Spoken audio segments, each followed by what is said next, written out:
What's up, guys? So, man, Hayden Deegan has dug himself a big hole. Joe Shimoda's injury is so ridiculous, it almost seems like it could be sabotage. Julian Bulmer. Juju has arrived. This is the talent that I thought I saw back in the day when he was riding Futures.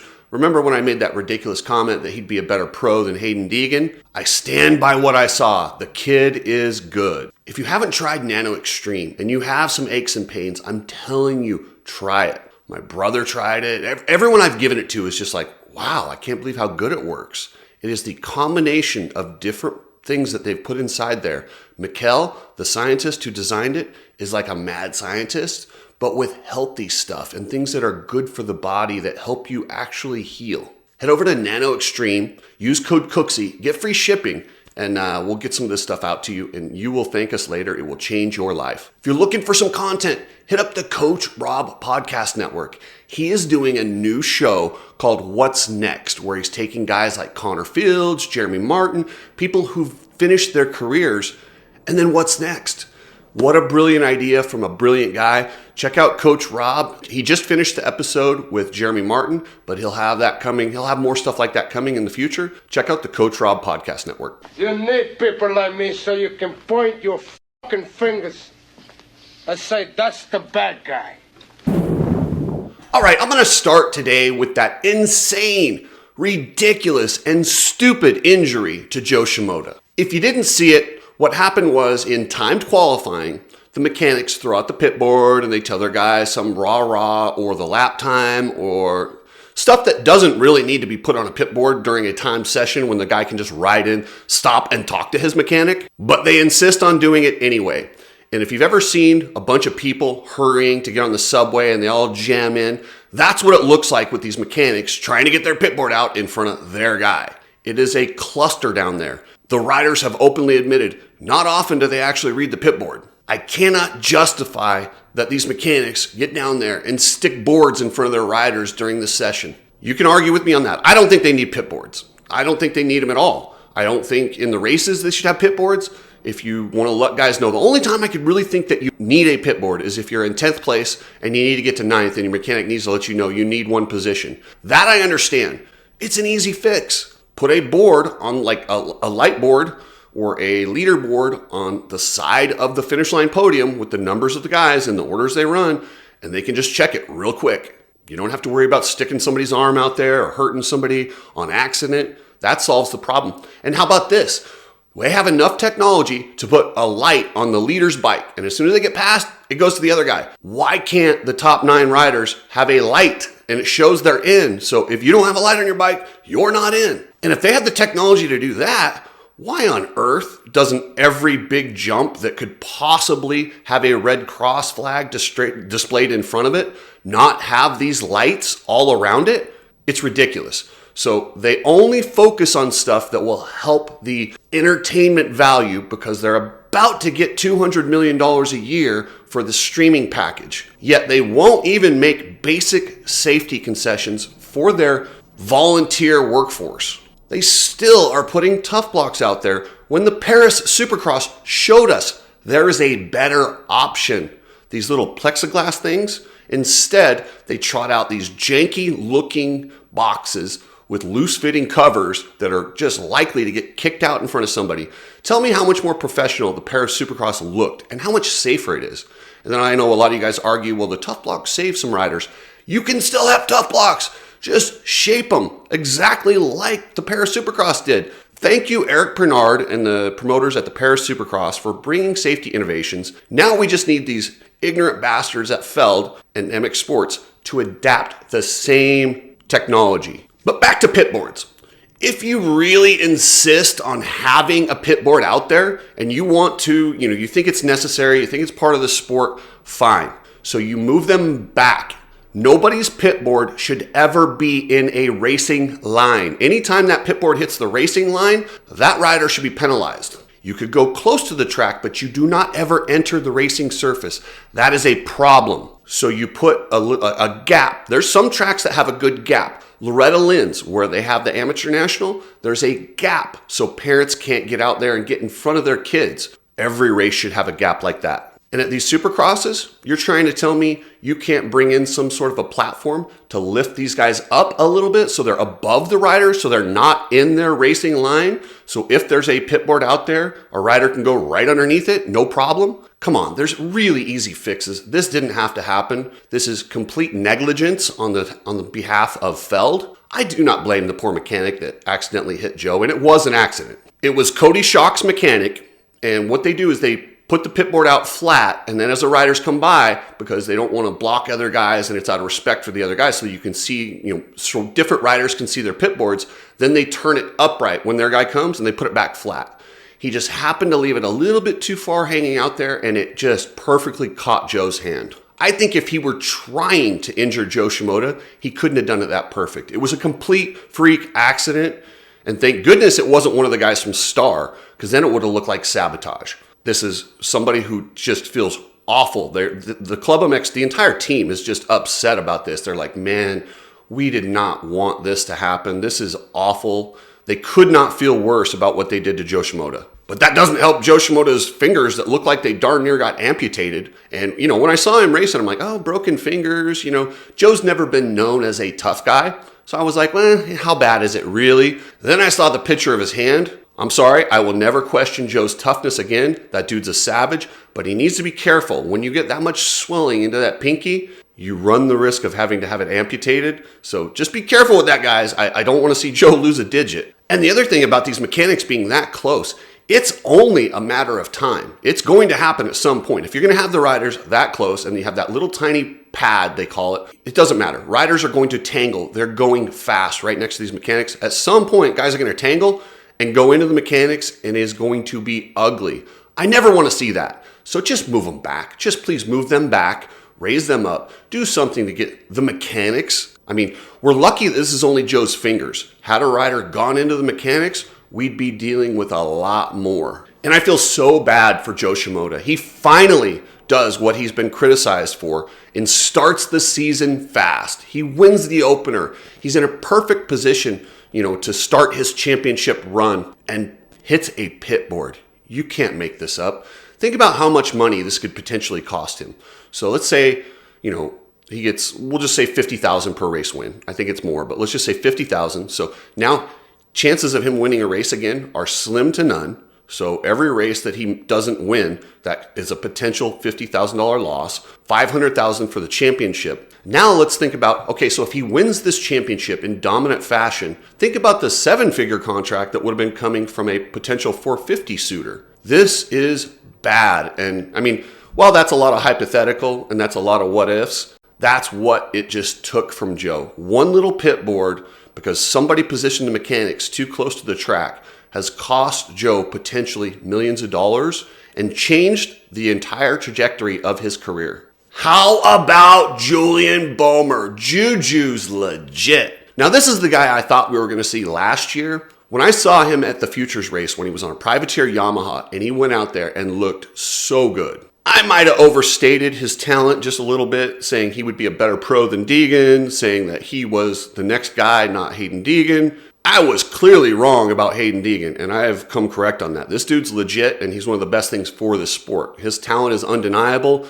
He will be a great pro for a long time. He's on the ropes right now, but he'll get through this. Julian Bulmer, on the other hand, struggled a bit. It didn't look like it was questionable. But let's take a look at that first season.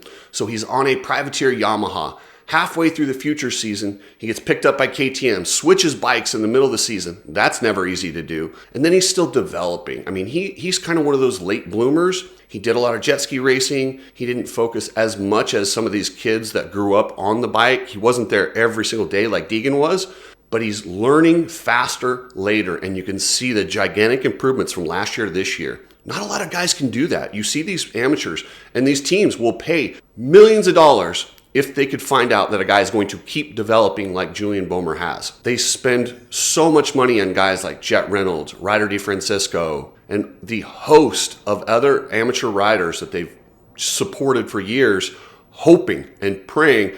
The whole reason they do this is because they are predicting this rider will be able to do what Julian Bulmer just did. That's the thing. We never know. You can get to a high level in this sport by just having support, equipment, and dedication. The question mark is, when will that rider flip the switch and become great?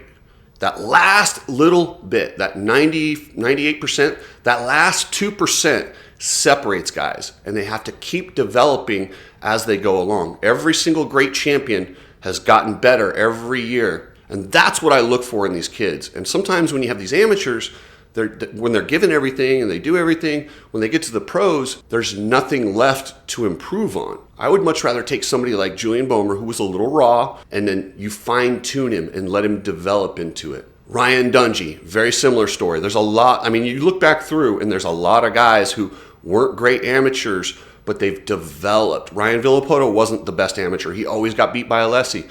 Julian Bulmer is on that same track. And if you don't think Hayden Deegan's worried about him, Hayden has switched. Now he's trying to intimidate Julian Bulmer. He's messing with him in practice. And I love this. I really do. But he's not going to mess. Like, Julian does not care. He is not going to intimidate Julian Bulmer. This kid is rock solid. He doesn't care. He's worried about himself and what he does, and he will go head-to-head with anyone, and you will not intimidate you. You're going to have to beat Julian Bulmer on the track. You're not going to be able to beat him like Hayden has beat other people and intimidated guys. He will not do that with Julian. He's going to have to figure out this arm pump situation and straight up beat Julian, because Bulmer believes he can win, and he expects nothing less than a championship this year. And he has got an amazing start. I know it's only 2 rounds. The way he's starting this season, it looks like Julian Bulmer is, like right now, if you did your power rankings, you have to put him number 1, right? It is still early, but it doesn't look good for Deegs. Check out Ride Strapped, some of the coolest shirts, goggles, glasses, and it looks like we're going to be doing the cookout again in Daytona. So if you're there for Bike Week, we'll let you know and we'll give you the details. We'll start taking signups because it will be a limited amount. When we get an Airbnb, I don't know how many people we can have there, but we'll have a limited amount of people come. But we will definitely do a Cooksy cookout again this year at Daytona Bike Week. Precision Transport, a family-owned shipping company that truly believes in customer service, reasonable pricing, and getting your stuff there safe. Check out pretransport.com. They will get your shipping needs handled. Check out Motobilia, the coolest stuff you'll ever see. And wait until you see some of the giveaways this year. They were just telling me some options, and February's giveaway, I'm going to give away memorabilia to members, so it's going to be badass. So this month we got the Alias gear and the Nano Extreme. Next month we will have Motobilia stuff, and it's going to blow you away. So check out that site, motobilia.com. So Hayden Deegan came into this year as the absolute 100% favorite to win the championship no matter what coast he's on. I mean, he's a 2-time SMX champion. He was dominant outdoors. I mean, he has looked, he's given us no reason to think he wouldn't dominate, whatever coast he decided to race on. He started last year injured, and he got better and better. He won 3 rounds last year, but he didn't get the championship. So this year, the only thing is now he's got that speed. Can he do what he did towards the end of the year and get this championship? He's looked like it in timed qualifying, but it hasn't developed in the race. He had that crash at Anaheim, and then at San Diego, he had a big crash in the heat race, and I 100% believe that's what led to him getting arm pump. Every time you have a big get off, whether you believe it or not, it tears just a tiny little bit of your confidence.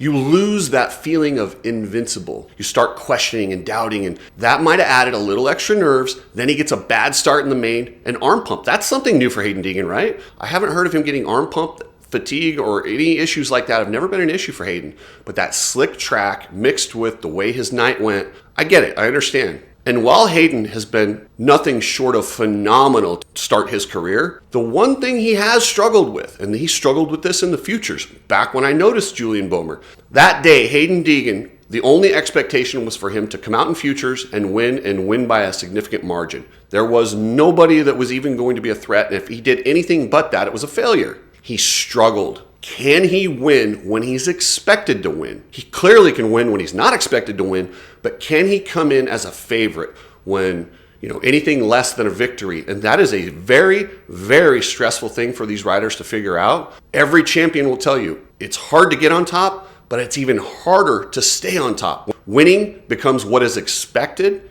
It is a lot of stress, and it really does get to a lot of people. Can Hayden fight through it? Because that is what is expected of him this year. I mean, he's so far ahead of these guys that, they're already focused on Jet. Well, they better refocus and get ready to win this championship because he's only got 3 wins. Ryan Sipes has 3 Supercross wins. Jeremy Buell, Austin Stroop, Brock Sellards. There are a lot of really good riders who've won 3 Supercrosses. I don't see how you could move Hayden up to the 450 class if he can't significantly improve and get that championship. I feel like that is something he has to get in order to go to the 450 class. How do you consider him a threat for Jet Lawrence when he can't even win a regional championship? I don't see how you can make that argument. Deegan always proves me wrong, and I hope he does, but he has got to win this championship this year, and I don't know that he's going to. I think right now, if I was going to put money on it, I might lean towards Julian Bulmer. Hayden's teammate Cole Davies looks legit, but he's got that freedom to ride as a rookie. Nobody expects anything of you. It's different. You get to come out, you show that flash. He is riding with a maturity, and he does not look like a rookie. About halfway through that main event in San Diego, I wasn't convinced he wasn't going to win that race. He was doing that good, but he made a couple mistakes, and he still finished really good. I mean, Cole Davies is off to a tremendous start to his career, but we've seen that before a lot. A lot of times, rookies will come in, they got that buzz. Let me see if he can do this throughout the season. If he can do it throughout the entire season, because usually they slot in, after about 4 or 5 races, they slot into about 5th, 6th, 7th, or what they're going to be. Is he going to do that? Or is he going to be a contender week in and week out? That is what we're watching with Cole Davies. If he can do that, wow, that's impressive. But I expect him to drop back just a little bit. But he's got to see if he can maintain this throughout the entire season. This one hurts. I hate talking about my buddy Garrett Marchbanks like this. He is one of the most talented dudes I've ever seen on a dirt bike. His issues struggle from Addison's disease. He works as hard or harder than anyone out there, but his body doesn't allow him to do some of the things that he needs to do.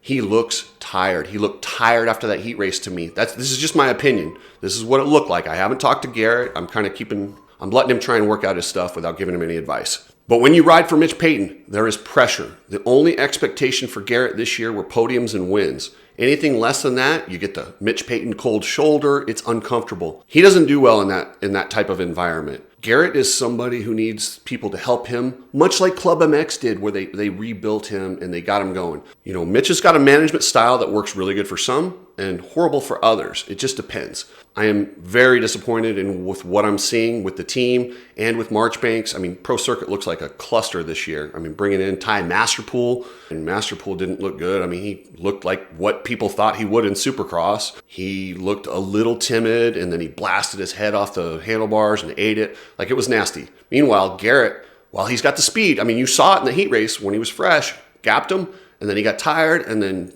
Jordan Smith caught up to him. And then in the main event, I just don't think he had anything left. I 100% believe this is a guy with Addison's disease, limiting calories to keep his weight down, and overtraining. He works plenty hard. I think he's overtrained, and he's too big.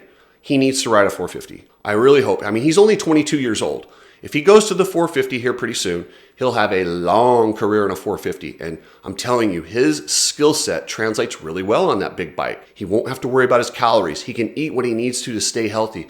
I know he probably won't get on a big 450 team right off the bat, but man, I'll tell you what, whoever does pick him up, if he can jump on, Quadlock Honda or Phoenix Honda or one of these teams, they are going to be thrilled with the results that they get from Garrett Marchbanks if they do put him on a 450. And Ty Masterpool, man, I feel bad for this kid. The talent's there. I can't help but think he looks like he rides Supercross a little bit scared. He's uncomfortable. You can see it in his body language. You can see it in the mistakes. He has all the talent. You see it outdoors. You see it at SMX. And SMX isn't that different than Supercross, except for the whoops. It's just a little bit tighter. There's nowhere to really open it up and let him breathe and kind of relax. And in Supercross, I don't know if it's a mental thing or what, but man, Ty Masterpool does not look good. And I just hope he makes it through in one piece so he can get to the outdoors and show us what he can really do on that bike with a full season.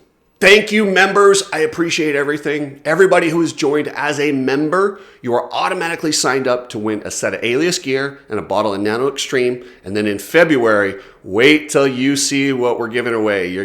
I'll probably get a lot more members that join in February just to try and win these prizes. So thanks.